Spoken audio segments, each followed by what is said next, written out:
I had a dream that Richard was going to be the next state president, and I thought, oh, well, that's silly.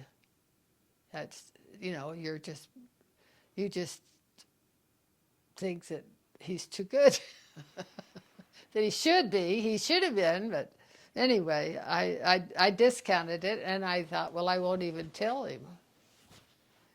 And so just before this was to take place, he was working in the barn, and I just was feeling like I maybe should share it with him. And he indicated to me that he had had same feelings and discounted it, but he just didn't think that that was going to happen. But it did happen. He was made state president in 94. No, 84. 1984. How old was he? He would have been, well, he was born in 30. He was 54 when he was made state president. And we went over, and the interesting thing is that the man that called him to be the state president, he served on the High Council with in Tempe, G. Homer Durham. Oh. G. Homer Durham was the president of the university when we lived in Tempe and was on the High Council. And so that was, and I'll tell you this experience we had, is after he was called, why, they said, we want you to take your wife into this room, it was the High Council room, off of where they had called him to be the state president.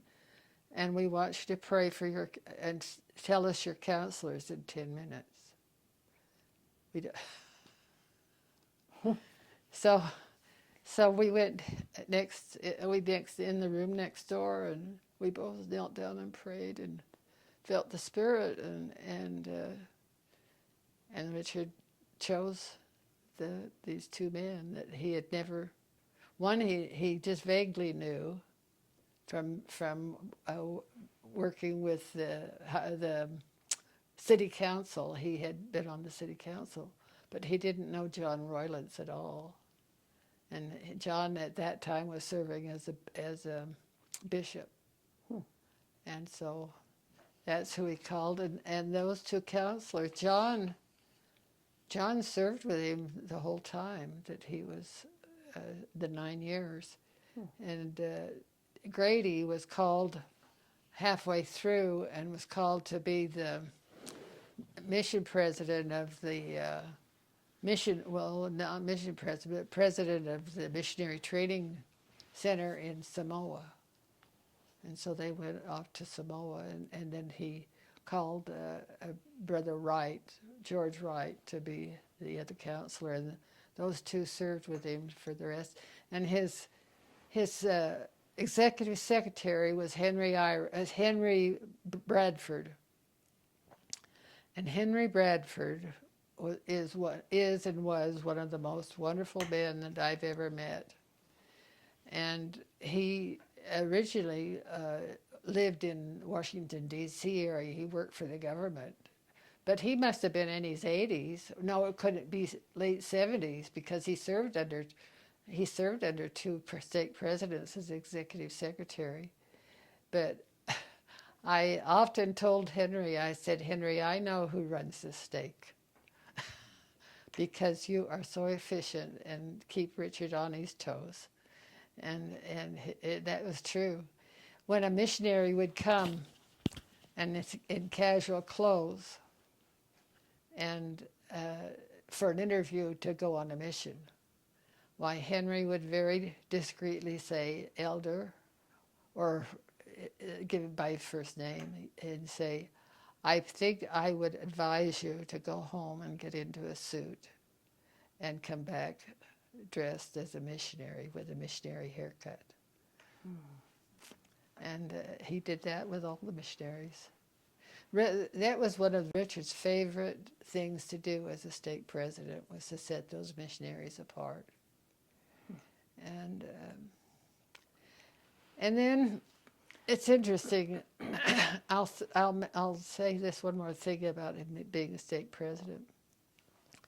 is that when his time came to a close and he was to be released, and he stood in when President Harper was set apart to replace him. Why, he said, immediately I felt the mantle leave me, and then he left, and that was a hard time for him to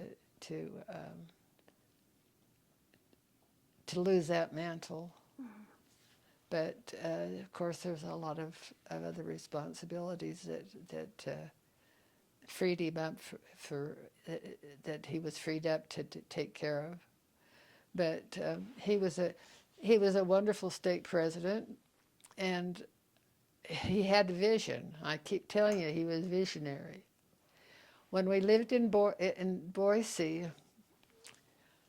he was called to be the president of the Genealogical Society of Boise.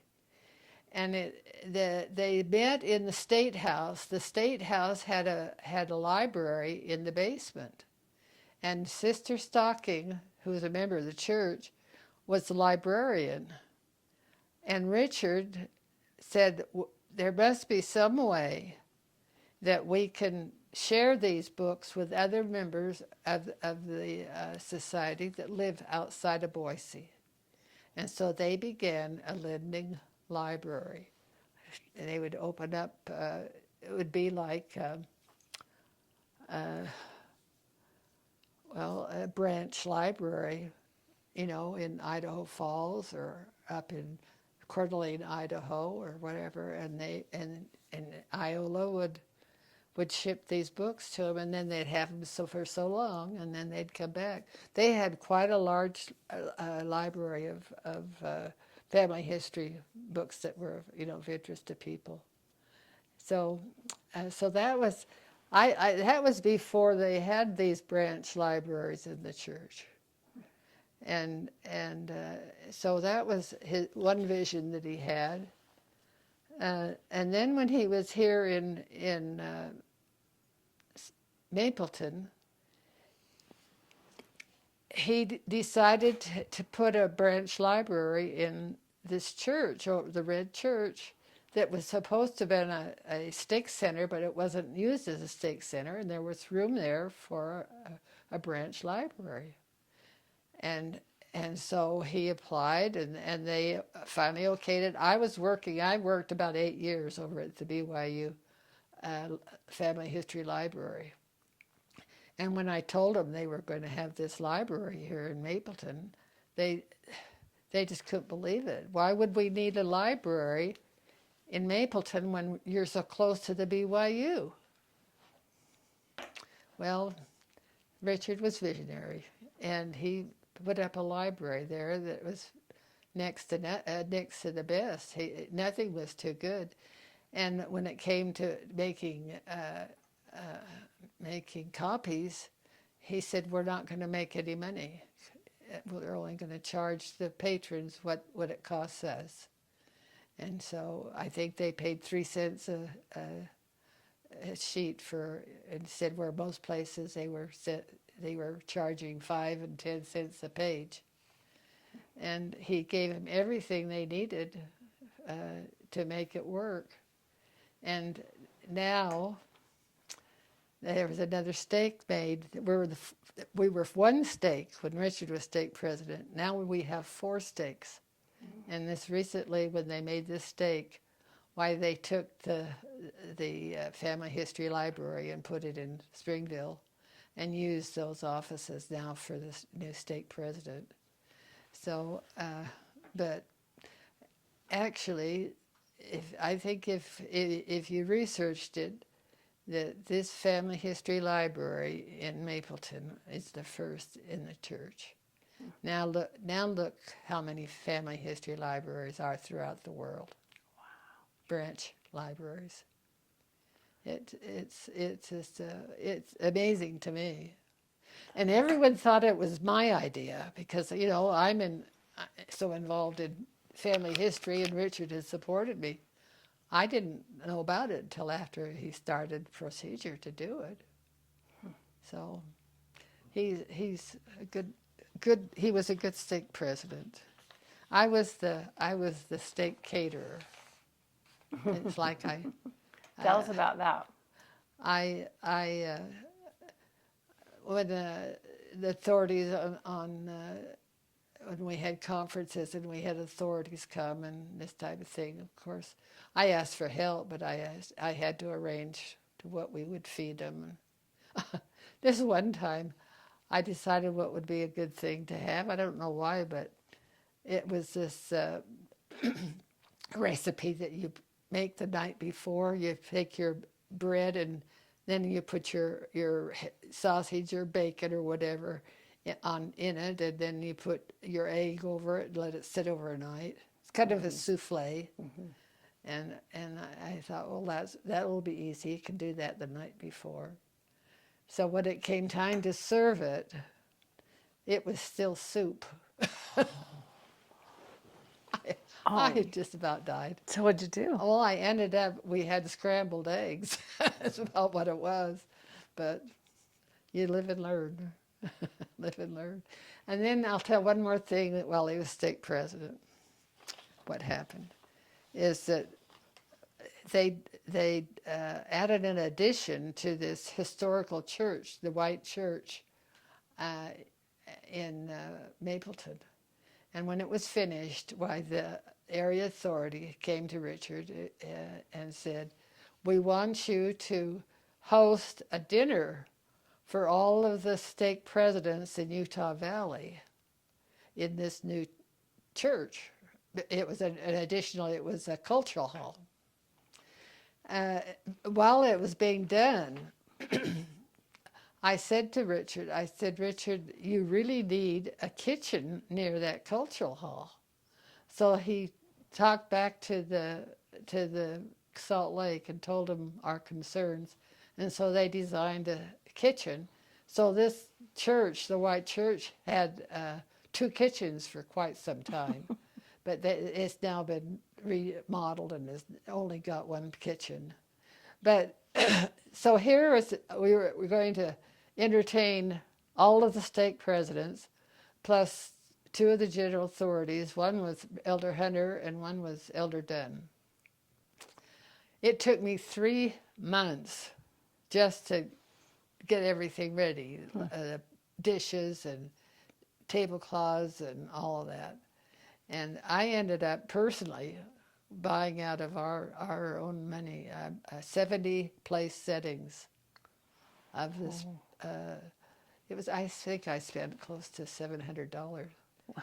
I ended up, when we were through, dividing all that between my children. So some have been able to keep it from breaking, and others it's broken. But that was quite an event, and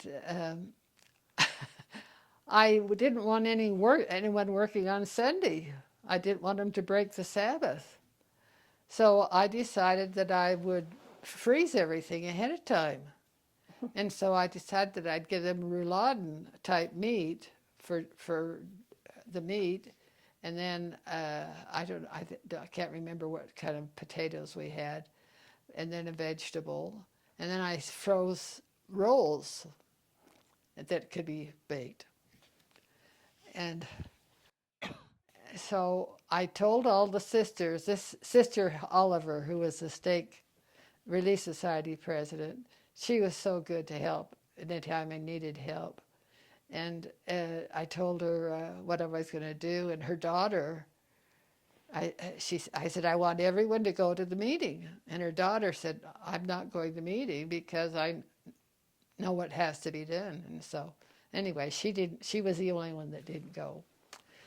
So here we come back after the regional meeting, and I walk in, and her sister,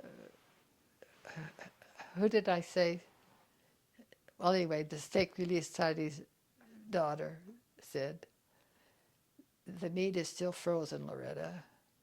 And we were supposed to feed them in less than 20 minutes, you know. And she says, and the rolls are still not.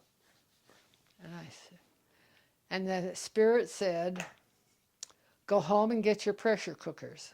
I had 2 big pressure cookers. So I ran home in between, and I brought those pressure cookers back, and I said, do whatever you have to do. And it worked, and it was good. It turned out well. I sat next to President Hunter, Elder Hunter. He wasn't president at the time, Elder Hunter. And Richard had trained the young people to be the servers as to where you take off on the right or serve on the left or vice versa. And Elder Hunter said, who trained these young people? Cool. He really knew something was underway. And so that was an interesting event. And it was Elder Faust also was there. There was Elder Dunn, Elder Hunter, and Elder Faust. And they wanted to go see the memorial chapel that had been built out of black walnut trees here in Mapleton. It's quite a historic chapel. And so as they passed to go to the chapel, they passed the other kitchen. And Elder Faust made the comment, 2 kitchens, huh? So they had 2 kitchens for a while, but now there's only 1. But it's quite a historic building. So and that's where we went to church when we lived in the south part of Mapleton. So that pretty well tells about Richard's time as stake president. I had this family history library call. There were 2 missionaries that worked for him, and they're gathering information of past mission presidents.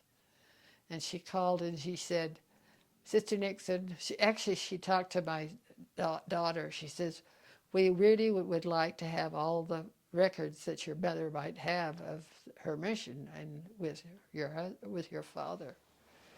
So I didn't realize how much I had here. And I started digging and digging and digging, and I had over 40 volumes. I had that was full, and that was full, and it was all on the ground. They came and they wanted to take them back to Salt Lake to have them digitized. And so that's what they did. And I imagine they digitized the Smoot records. Did you know that? That Mindy Smoot has been involved in that. And it costs over $14,000 to digitize my Smoot records. So I would imagine that it would have cost the church, if you could talk the labor of doing these mission records, it would be the same thing, if not more. But so those are gone and are preserved.